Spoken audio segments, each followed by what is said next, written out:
नमस्कार साथियों, मेरा नाम है योगेश्वर। आप देख रहे हैं द पैराडाइज अकेडमी। जैसा कि हमने पिछले वीडियो में चर्चा की थी संधि के बारे में, आज हम पढ़ेंगे समास के बारे में। ठीक,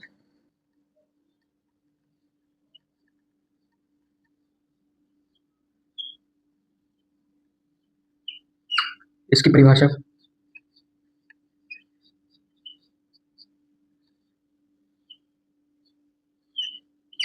इसकी परिभाषा इसका जो इसका विच्छेद अगर हम करें तो उसी में छुपी हुई है। ये देखिए,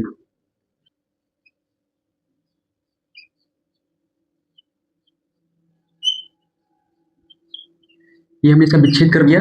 अब इसको समझिए, सम का अर्थ होता है संक्षिप्त, संक्षिप्त, ठीक है, संक्षिप्त। और इसका अर्थ होता है कथन अथवा शब्द। सम का अर्थ होता है संक्षिप्त और आस का मतलब होता है कथन या शब्द, यानी इसको मिलाकर बनता है समास का मतलब है संक्षिप्त शब्द। ठीक है, देखिए इसकी परिभाषा,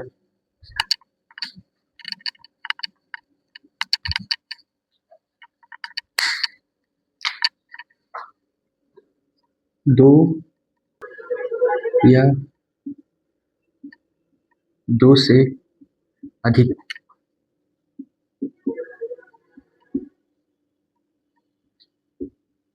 शब्दों से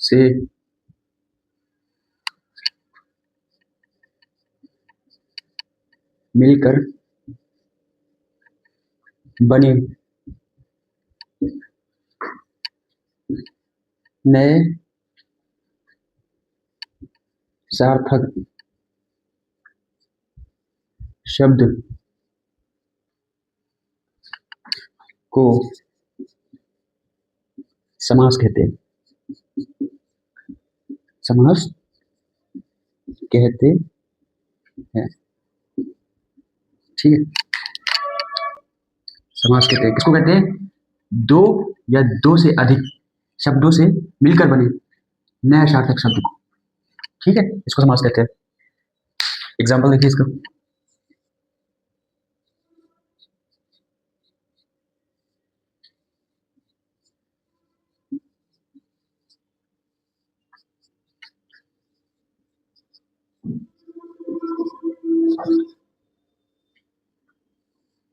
ये देखिए राजा का महल, ठीक है, अर्थात राजमहल। ये शब्द पहला, दूसरा शब्द, इन दो शब्दों को मिलकर एक तीसरा सार्थक शब्द बना। ऐसा नहीं कि दो शब्दों को मिलाने पर कुछ भी उटपटांग चीज बन रही है, कोई अर्थ ही नहीं निकल रहा है, ऐसा नहीं है। दो ऐसे शब्द जिनके मिलने से तीसरा सार्थक शब्द जिसका कोई अर्थ हो वो अगर बनता है तो वो समास कहलाता है। ठीक है, अब हम देखते हैं इसके भेद। ठीक है,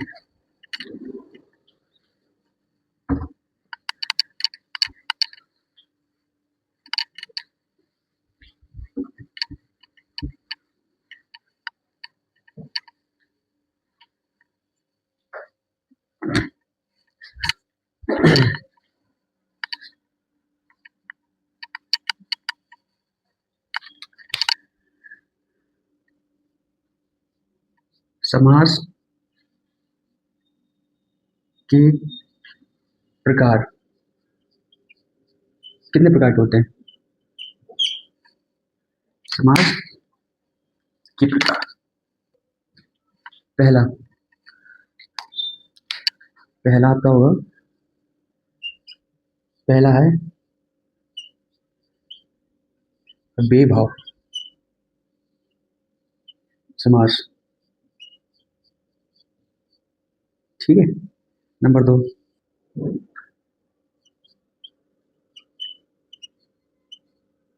तत्पुरुष समास।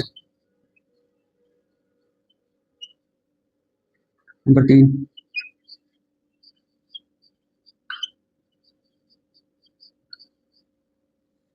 कर्मधारय समास।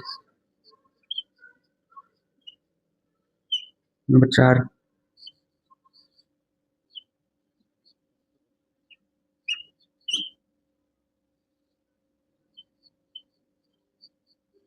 द्विगु समास। नंबर पांच, द्वंद्व समास। ठीक। नंबर 6, बहुब्रीहि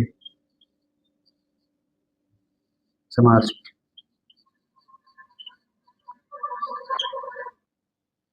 ठीक। तो ये आपके समास के हो गए 6 प्रकार, और अब हम देखेंगे इनको विस्तार से। ठीक है, इनकी परिभाषा इनके एग्जांपल्स के साथ। ठीक है, उससे पहले आप थोड़ा यहीं पर समझ लीजिए। ठीक है,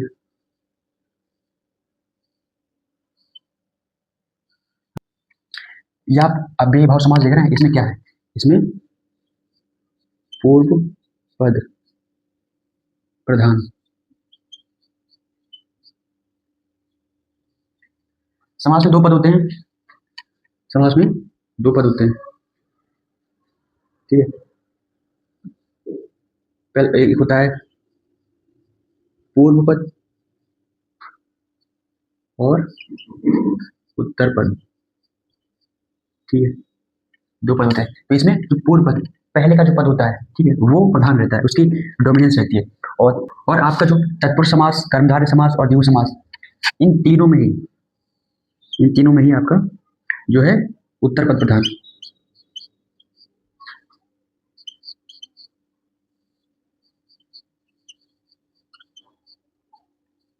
उत्तर पद प्रधान। ठीक है, किसमें, तत्पुरुष समास में, कर्मधारय में या द्विगु में, इन तीनों में उत्तर पद यानी जो बाद का पद होता है उसकी डोमिनेंस होती है, उसकी प्रधानता होती है। ठीक है, और आपका द्वंद्व समास आपका, इसमें दोनों पद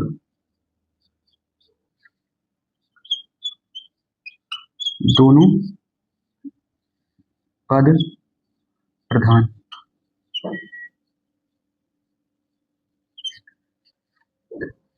समास में जो आपका अव्ययी भाव समास है, उसमें जो पूर्व पद है, पहला पद है, वो प्रधान है, और जो 3 है तत्पुरुष, कर्मधारय और द्विगु, इनमें आपका बाद का जो पद होता है उत्तर पद, वो प्रधान है। और द्वंद्व समास में दोनों पद प्रधान है, और बहुब्रीहि जो समास है आपका, उसमें दोनों पद अप्रधान।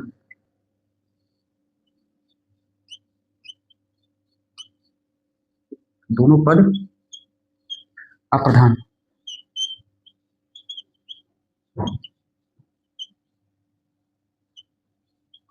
दोनों पद अप्रधान से तात्पर्य ये है कि बहुब्रीहि समास में एक नया पद, जो नया जो शब्द है वो निकल कर आता है, और वो प्रधान होता है। ठीक है, जो पद दे रखे होते हैं उन दोनों पद में से कोई भी प्रधान नहीं होता। ठीक, साफ सीधी सी बात है। अब हम चर्चा करेंगे अव्ययी भाव समास की। ठीक है, अव्ययी भाव समास की।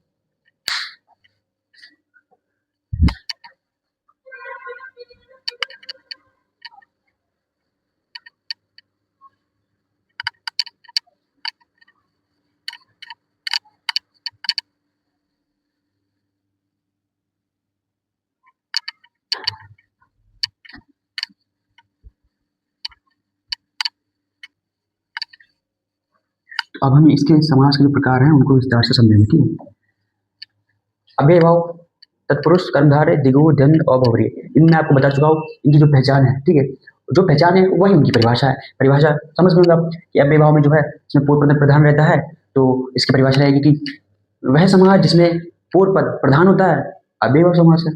ठीक है, तो ये एक्स्ट्रा आपको रटाना नहीं चाह रहा, मैं टाइम वेस्ट नहीं करना चाह रहा। ठीक है, तो हम सेंटेंस में जाते हैं इसके। ठीक है, अव्ययी भाव समास, इसका एग्जाम्पल देखिए। इसमें होता है, अभी लिखिए चलिए, फिर भी मैं लिखे दे रहा हूँ ऊपर। ठीक है, आपकी सुविधा के लिए मैं लिखे दे रहा हूँ। पूर्व पद प्रधान। ठीक है, ये जो मैंने आपकी सुविधा के लिए लिख दिया, आपको दिक्कत। पहचान, इसकी पहचान, कुछ शब्द होते हैं जो उसकी पहचान है। ठीक है, उनको समझिए। जैसे अनु, अनुक्वामा, प्रति, आ, भर, यथा, यावर, हर आदि। ठीक है, ये उसकी कुछ पहचान है। अगर ये शब्दों में आपका पूर्व पद में आती है तो हो जाएगा वो आपका अव्ययी, जो अव्ययी समास है। हम सेंटेंस देखते हैं, चलिए देखिए इसका।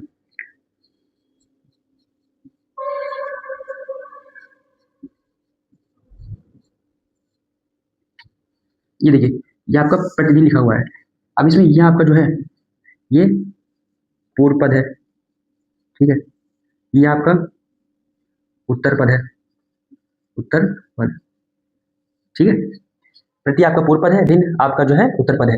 अब हम अव्ययभाव समास पढ़ रहे हैं, हमने पहचान देख ली, प्रति आ गया, ये प्रति हमारा आ गया, ठीक।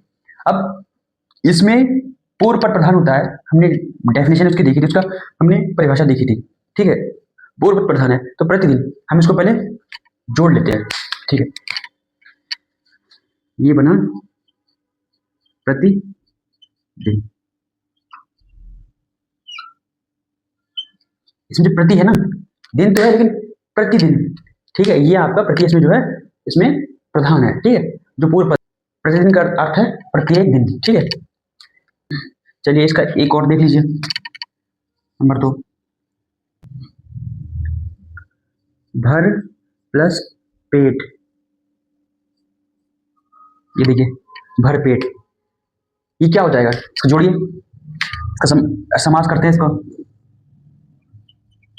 भर पेट अर्थात पेट भरकर, भर आ गया ये, ठीक है, पेट भरकर, ठीक है, ये इसका विग्रह है। तो ये हमारा हो गया अव्ययभाव समास। अब अव्ययभाव समास हो गया, अब हम पढ़ेंगे तत्पुरुष समास, ठीक है।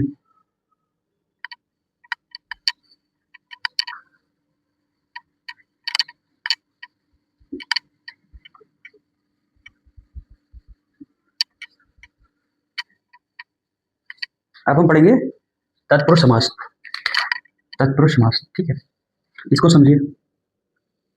तत्पुरुष समास, इसमें हमारा क्या था, हमारा उत्तर पद प्रधान, उत्तर पद प्रधान, यही था ना, उत्तर पद, ठीक है। तो अब इसको देख लीजिए, इसकी परिभाषा वही रहेगी कि वह समास जिसमें जो उत्तर पद प्रधान होता है वो तत्पुरुष समास होता है, लेकिन साथ जो तत्पुरुष समास होता है उसके बीच में जो है कुछ कारक चिन्ह होते हैं, ठीक है, वो लुप्त हो जाते हैं, उनका लोप हो जाता है, ठीक है। इसके भेद होते हैं, कुछ समझिए तत्पुरुष समास के, तत्पुरुष, तत्पुरुष के भेद,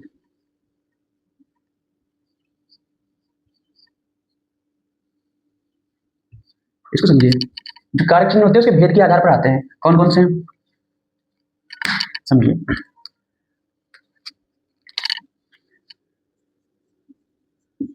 कर्म, कर्ण, संप्रदान, अपादान, संबंध,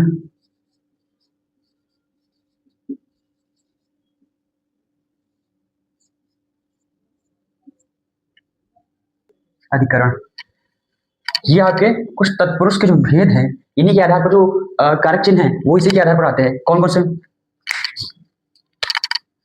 कर्म को कर्ण से संप्रदान के लिए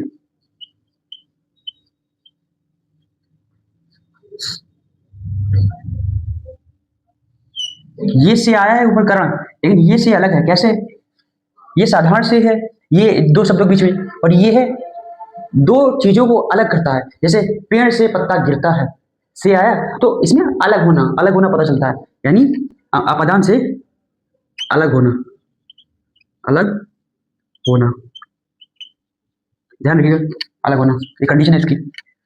कर्ता ने कर्म को कर्ण से संप्रदान के लिए अपादान से अलग संबंध का की के, ठीक है, ये का की क्या है, अधिकरण में पर, में और पर, ठीक है। ये आपके स्क्रीनशॉट मार लीजिए, ये आपके जो है तत्पुरुष समास के भेद है, इसी के आधार पर ये जो आपके जो कारक चिन्ह, ये है कारक चिन्ह, यही आएंगे, कहाँ आएंगे आपके, जो बाकी के बीच में आएंगे, ठीक। देखिए हम इसका उदाहरण देख लेते हैं,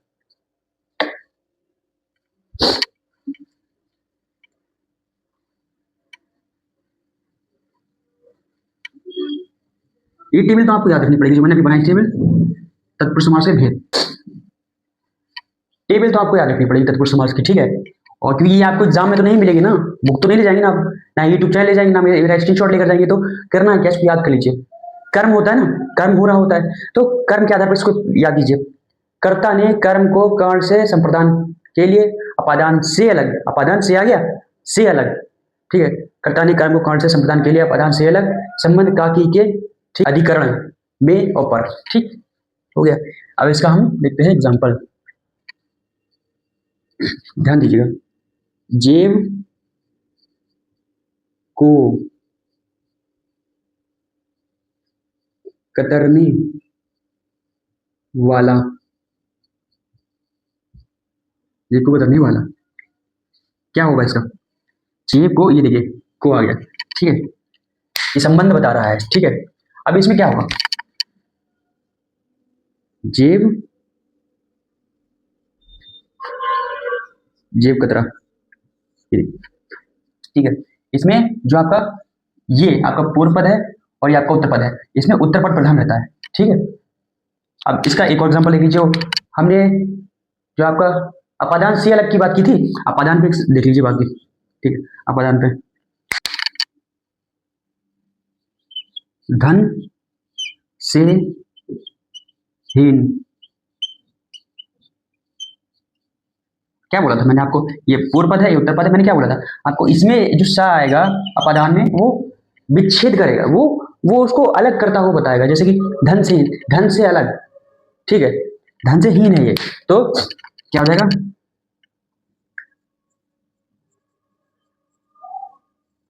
धनहीन, ठीक है, धनहीन। इसमें ये हीन की बात हो रही है, ये आपका उत्तर पद, ठीक है, ये आपका प्रधान है, आपका हो गया तत्पुरुष समास। अब बात करते हैं कर्मधारय समास।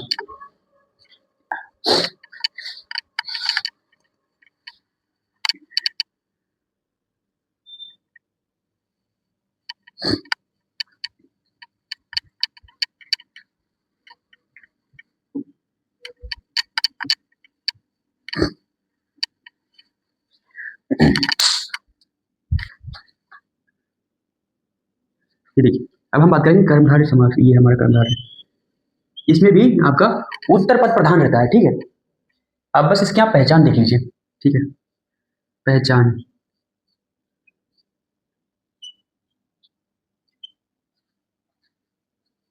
पहचान है, आप जब उसको विच्छेद करेंगे तो उसके बीच में है जो, या के समान, के समान, दो शब्दों के बीच में जब विच्छेद करेंगे तो ये शो करेगा, ठीक है। कैसे, उदाहरण से समझते हैं।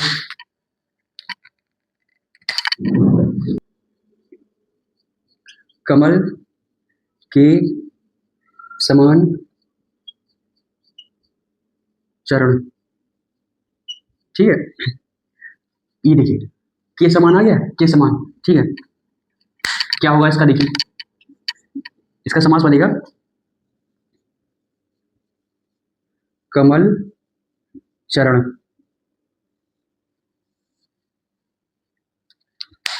इसको आप ऐसे भी कर सकते हैं, चरण जो है कमल के समान, ठीक है, कमल के समान चरण, या चरण है जो कमल के समान, ठीक है। अब हमारा आएगा द्विगु समास, द्विगु समास,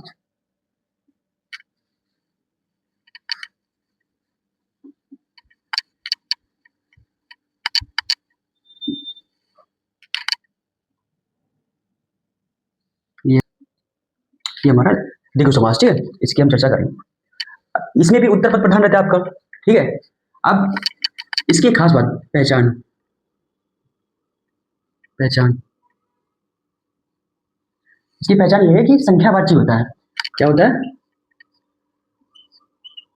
संख्यावाची, अर्थात, अर्थात ये कि इसके जो भी वाक्य होंगे, इसकी जो पहचान होगी, उसके वाक्य में कहीं ना कहीं नंबर्स की बात होगी, समझिए इसको।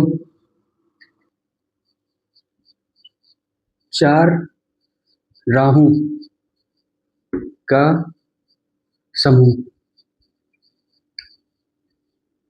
ठीक है, चार राहों का समूह, ये देखिए चार संख्या आ गई, चार राहों का समूह क्या कहलाता है, यह आपका कहलाता है समास में चौराहा,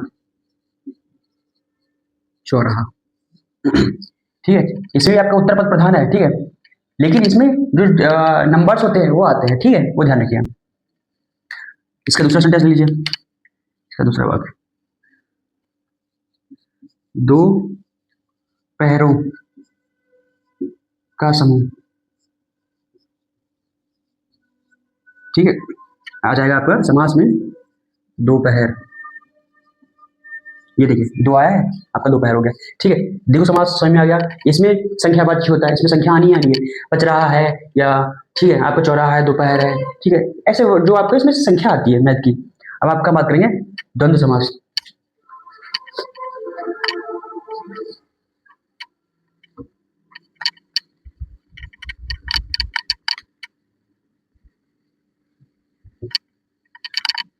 आपका हम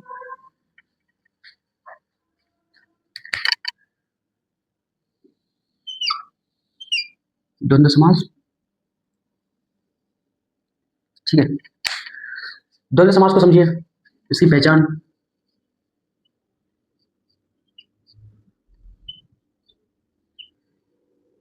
इसकी पहचान ये है कि इसमें पहले तो दोनों पद प्रधान रहते हैं आपके, ये आपके दोनों पद, दोनों पद,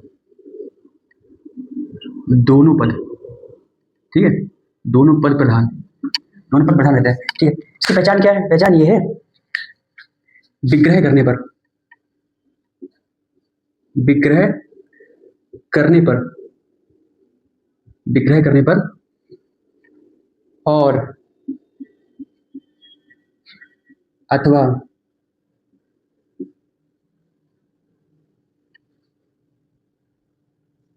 अथवा या एवं लगता हो, लगता हो, ठीक है, ये इसकी पहचान हो गई। हम बाकी देख लेते हैं। बाकी देखिए, इसका एग्जांपल है राजा और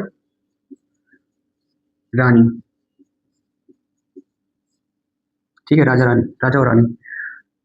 इसका समास देखिए, इसमें जो हलंत होता है वो लगता है, जब इसको हम समास करते हैं तो हलंत लगता है। हलंत मतलब इंग्लिश में आपको कहते हैं हाइपन, ठीक है। ये देखिए, ध्यान रखिएगा, दोनों पद प्रधान है इसमें, राजा, ठीक है,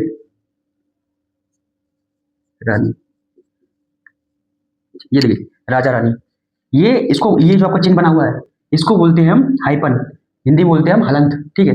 राजा रानी, आप इसमें जब भी समास करेंगे ना तो ऐसे ही लिखा जाएगा, दोनों, क्योंकि दोनों प्रधान है, रानी भी प्रधान है, राजा प्रधान है, दोनों पद प्रधान है, इसलिए ये ऐसे लिखा जाता है। एक और देखिए, भला और बुरा, और बुरा, क्या होगा इसका?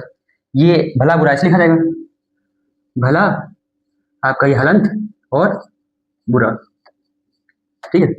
ये आपका हो गया, इसमें दोनों पद, दोनों, दोनों पद प्रधान, ठीक है, ये द्वंद्व समास हो गया।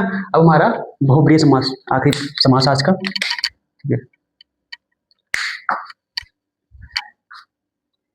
देखिए,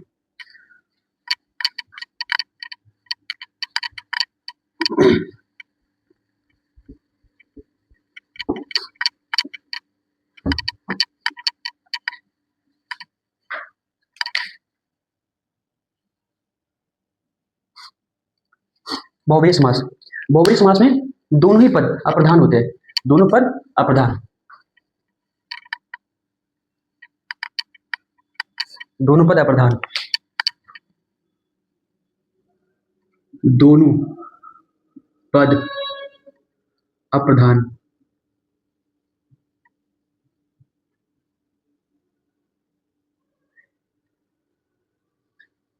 ठीक है। इसमें यह डोमिनेंस रहता है किसी अन्य शब्द का, इन दो के मिलने से, ये दोनों ही पद प्रधान होते हैं, इन दोनों के मिलने से एक तीसरा शब्द बनता है, ठीक है। इसको समझिए, इसमें आ जाएगा पहचान, नया शब्द प्रधान, ठीक है। इसका उदाहरण देखिए, 10 ,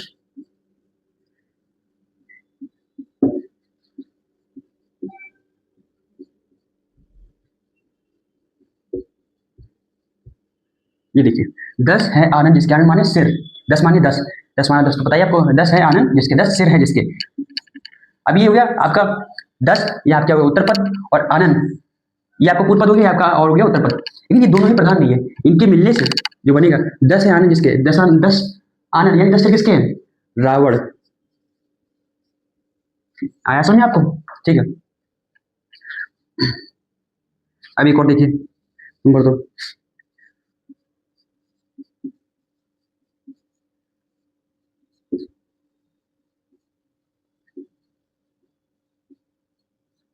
मंत्रियों का प्रधान, ठीक है, मंत्रियों का प्रधान ये हो जाएगा प्रधान मंत्री, ठीक है। इसी के साथ आपके आज हमने समास को कंप्लीट कर लिया, अव्ययभाव समास, तत्पुरुष समास। अव्ययभाव समास मैंने आपको बताया जिसमें आपका पूर्वपद प्रधान हो, तत्पुरुष कर्मधारय और द्विगु समास में आपका उत्तर पद प्रधान होता है, द्वंद्व में आपका दोनों ही पद प्रधान होते हैं, और बहुब्री में आपका दोनों ही पद अप्रधान होते हैं। एक जो तीसरा शब्द होता है, जो नया शब्द होता है, वो प्रधान होता है, ठीक है। तो आज हमने समास पढ़ा, हमारा समास कंप्लीट हो गया, और आज के लिए इतना ही। अगर आपका कोई भी सवाल है इसमें से, जो मैंने यहाँ पे दे रखे 6 एग्जाम्पल्स के, जो 6 इसके भेद दिए हुआ, अगर इसमें से कुछ भी आपको ना समझ आया हो तो आप कमेंट करिए अपने सवाल, ठीक है। और इनको पढ़ते रहिए, लगाते रहिए इसके एग्जाम्पल्स, तभी आपको समझ आएगा। ऐसे सिर्फ वीडियो देखने से आपको कुछ नहीं होगा, ठीक है। आज के लिए इतना ही, नेक्स्ट वीडियो हम इसके आगे पढ़ेंगे। आज के लिए इतना ही, चल।